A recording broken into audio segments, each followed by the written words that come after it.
güzel dünyadan çeksem elimi, işten məhrum etsem qan yüreğimi, kesip atsan sənə dəymiş əlimi, günahkar olduğunu biləcəksən.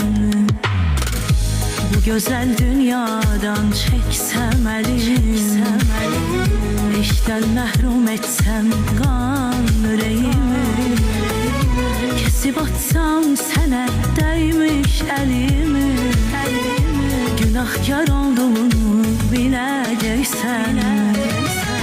Desem yanılmışam, bağışla məni, desem yüreğimden silmişəm səni, desem sevməmişəm heç zaman səni.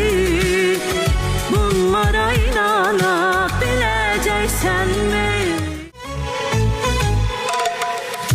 Bu güzel dünyadan çeksem elimi, işten məhrum etsem qan yüreğimi, kesip atsan sənə dəymiş əlimi, günahkar olduğunu biləcəksən.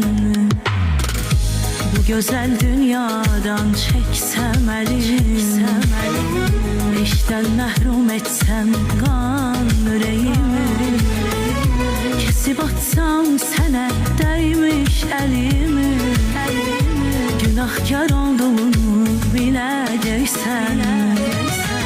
Desem yanılmışam, bağışla məni, desem yüreğimden silmişəm səni, desem sevməmişəm heç zaman səni.